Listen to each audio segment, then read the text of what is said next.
Hello team, welcome to another ATP Geopolitics video with myself, Jonathan MS Pitts. This is a Ukraine War late night frontline update as far as I'm concerned. I spent way too long in front of the computer today, but I have to just get this frontline update out there, particularly because it'll be out of date by tomorrow, obviously, and there's quite a lot going on, particularly in the northern regions of Ukraine in the Kharkiv Oblast. So this is the key to my map. If you don't know what the lines on my map mean, please pause the video. Right, going to go to, here's Ukraine. We are obviously going to be looking at what's going on north of Kharkiv and these areas of, as you can see, quite a lot of Russian gain. All three mappers agree that there are some gains here.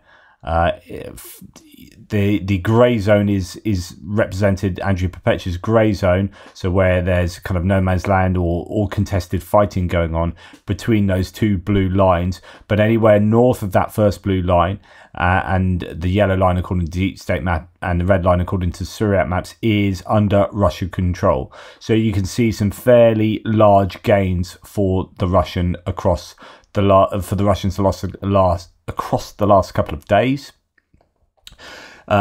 Deemed as important enough that David Cameron, the foreign minister for the UK, has said the situation in Kharkiv is extremely dangerous.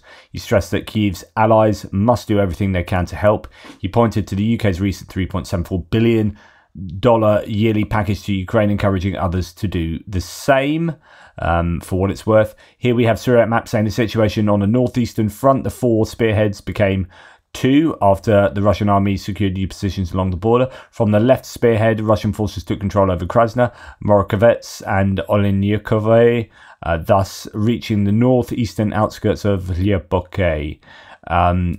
From the right spearhead, troops took full control over Hatishishe, and combat with the Ukrainian army reached the butter factory, which is somewhere around there. There is a geolocation for that. That's at Vovchansk.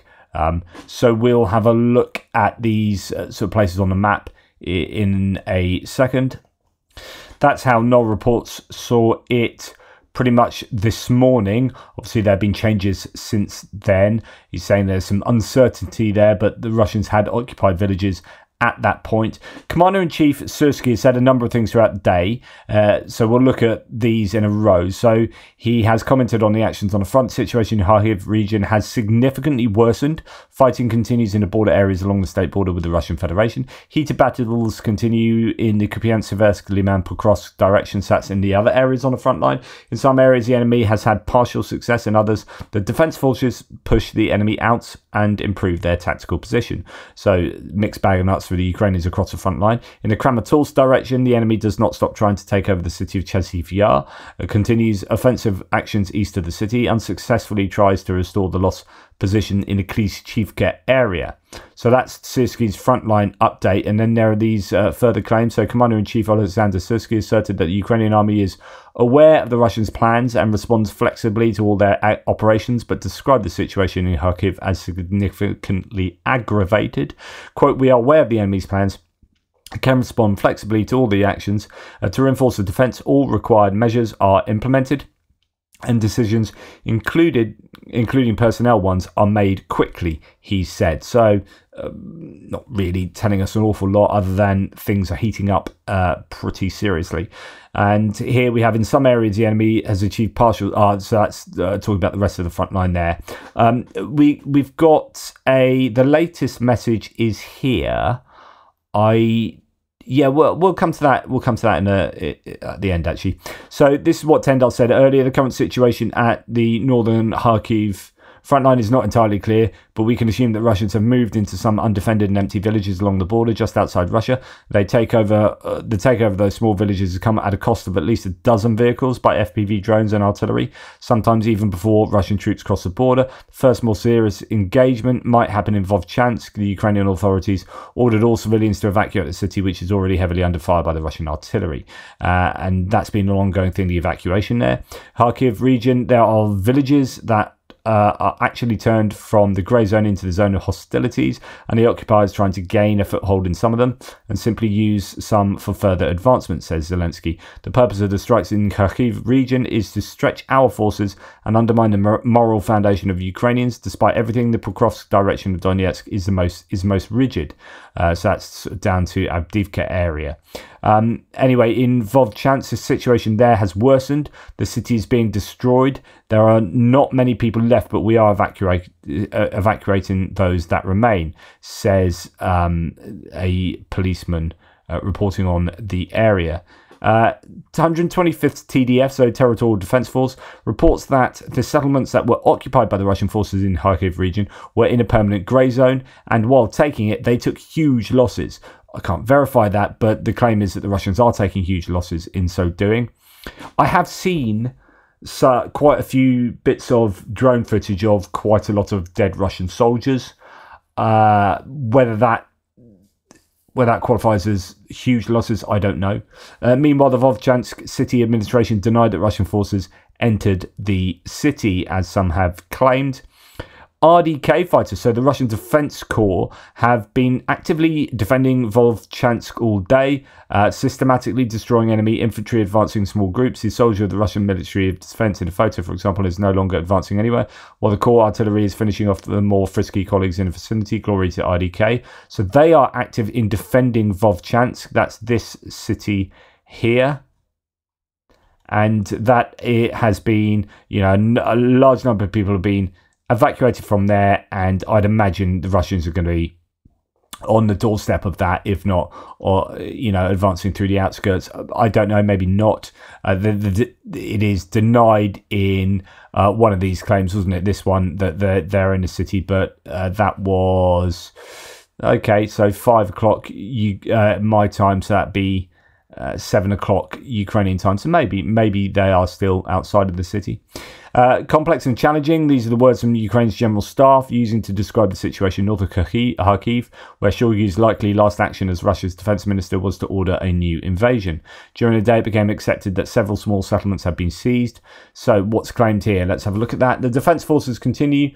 This is the Ukrainian General Staff announcement. The defense forces continue to repulse the armed aggression of the Russian Federation. In the Kharkiv direction, the operational situation remains complex and dynamically changing. Fighting is underway in the directions of all those villages that we previously talked about. In addition, the enemy is carrying out assault operations in the directions of a number of those other villages. During the day, the enemy carried out 22 assaults in these directions. 14 of them are still ongoing. Fighting is going on for the border towns of Vovchansk.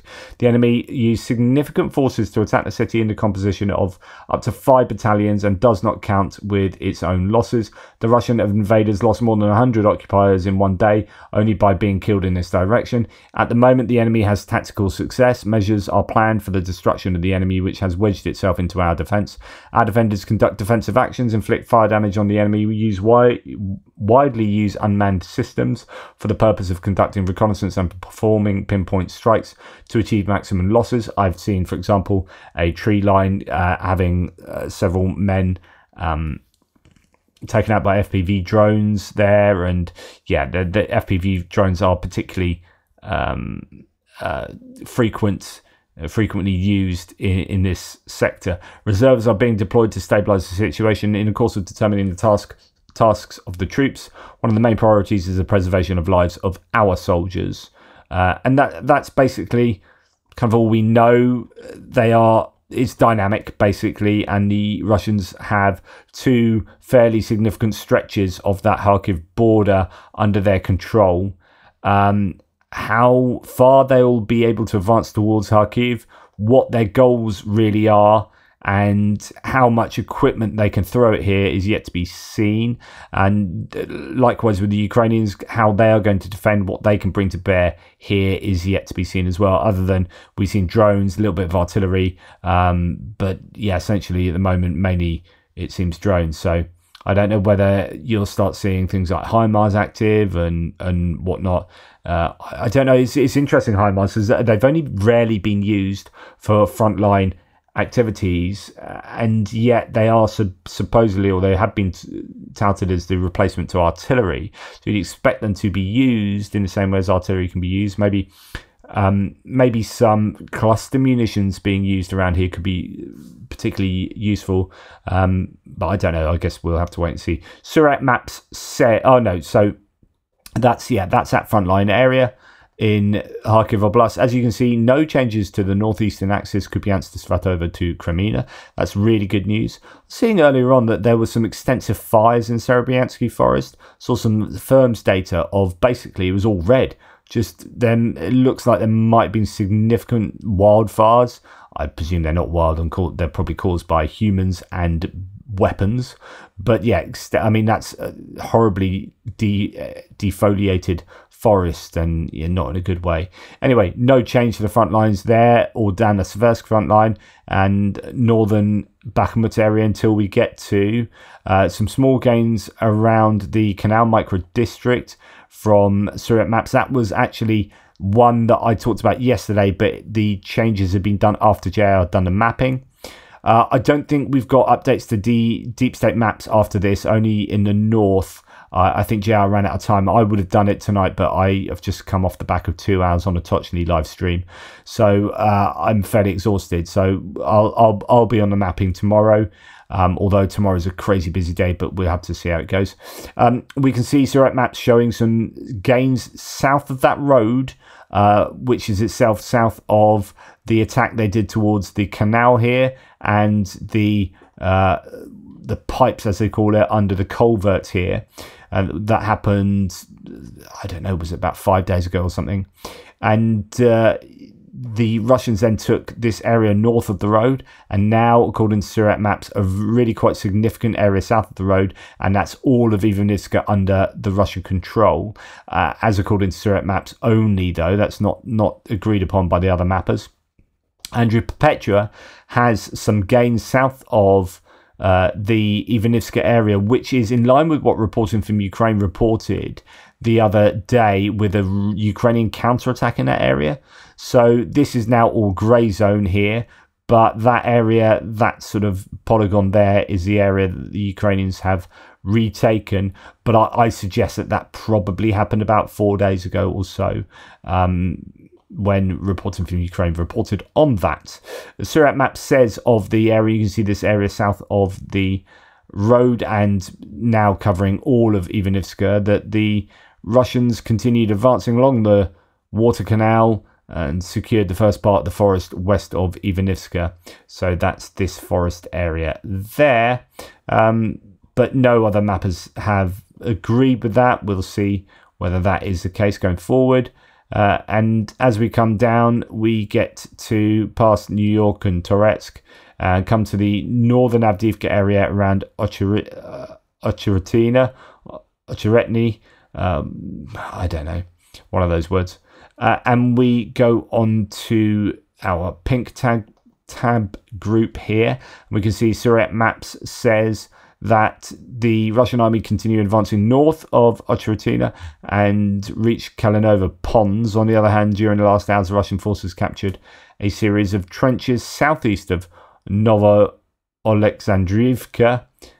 So that is over here, moving westwards along the railway line and north, sort of filling in that area between Arkhangelska and the northern part of where they're northwestern part of where they're attacking. So some movement there, challenging for the Ukrainians, of course. We had heard from reporting from Ukraine that the Russians had been pushed back a little bit to the southern area around here. Not seeing that reflected particularly by the mappers. And then we come further to the south and some gains for the Russians in the Netalove area, just west of Pervomaisky, where they just carry on pushing, as you can see from Surat maps and Andrew Perpetua. Some agreement there. Andrew Perpetua catching up south of Pervomaisky with the other mappers to show that this area that was quite unsustainable for the Ukrainians to remain in, it was this pocket sort of northeast of Novelska that the Ukrainians had as well as grey zone, really. Well, it looks like the Russians are closing that up, and it's going to be interesting to see what happens, as I mentioned before, around Novelska. This small agricultural settlement has been a key fortification for the Ukrainians that the Russians have never really taken control of, even though Surat Maps claimed it for a while and then took it back. But yeah, it has held out so well heretofore. We shall see if the Ukrainians will continue to hold that as a line, whether the Russians will be able to push to the west of it. And then when we come down to Krasnohorivka area, we have the Russians filling in, unsurprisingly, that big gap between the two pincers here.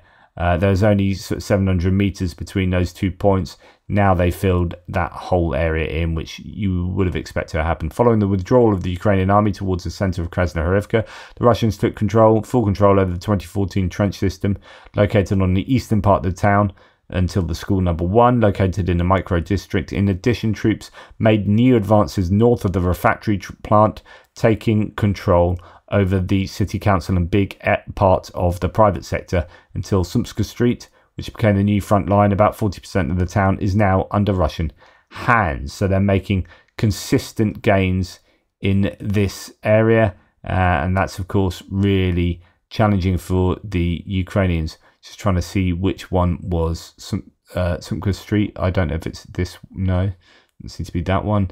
Anyway, that's what they claim as a front line. Who knows? Yeah, don't know. So that's Krasnohorivka, looking very much like it's under an awful lot of pressure. Some slight gains in Herivka for the Russians. That's to the west of Mariinka as they move on towards Kharkiv in that general direction. They are inching forward.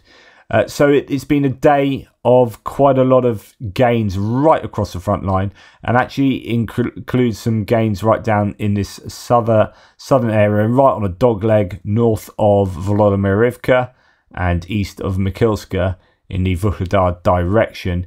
This is a bit of a challenge if the Russians are pushing in an extra place as well, just taking advantage of the Ukrainians being stretched thinly. And of course, you know, with Kharkiv going on at the moment, are the Ukrainians having to draw forces from other places. I mean, these are all areas much further down to the south. You would expect, you know, your weaknesses to be around Kupiansk. If they're drawing forces from anywhere, it would be the closest areas, you would have thought. Nonetheless, yeah, the Ukrainians really under the cosh in a number of places. And we have some gains for the Russians in Verbove, as according to Surat Maps, who says that over the last 4 days, the Russian army made advances along the H08 road north of Verbove. That's that road there, which is here. So half a field there they've taken, inching further forward in that direction as well. So if Surat Maps is to be trusted in their claims for today, that has been some fairly significant gains for the Russians, both on the eastern front line and indeed particularly in Kharkiv, where things have really got tasty for the Ukrainians there. So we'll have to wait to see how. I mean, the claims have been and still are that the Ukrainians were prepared for this. They knew it was coming. I don't know whether these are larger attacks than they were expecting, whether they were different in any way, but it seems like they are becoming slightly more, I guess, concerning. There are still claims that those in Kharkiv aren't particularly worried about this, but you know, you would be a little bit concerned considering the Russians are only now sort of 32 kilometers. Some are saying that the objectives might well be to get Kharkiv in artillery range. So if you say, let's assume you want to get the center in artillery range, so it could be getting as close as sort of there. Russian artillery struggles these days, but you know, give yourself about a 20-kilometer range, and if the Russians can get anywhere close enough like that, then that could be their objective. Who knows? All those reasons I gave for this previously, I'm still not convinced. It's an incredibly Well, mate, I don't know. I kind of swing around on this. I said over the first day or so that this was a crazy idea, but they have been able to make that ground quite easily. But then they haven't reached any fortifications. So apparently, the major fortifications for Volchansk are south of Volchansk. They don't make fortifications too close to the front lines because then they get hit by drones and artillery while they're trying to make them. So it could be that there's just quite a buffer zone that the Ukrainians are willing to cede to the Russians because it'll be on not that useful land. There have been some claims that I've seen that there aren't enough mines in the area, that this should have been better mined, and I haven't seen an awful lot of mine footage, but then. Yeah, I don't know. It's just going on what some others have said. So, yep, could be quite concerning, but I'm still somewhat doubtful about the... just think that the Russians are going to have an awful lot of attrition of forces over time here. And, yeah, I think in the long run, I still can't see it as being a super sensible use of their forces. But I may well be wrong. That's just my intuitive take on the whole situation.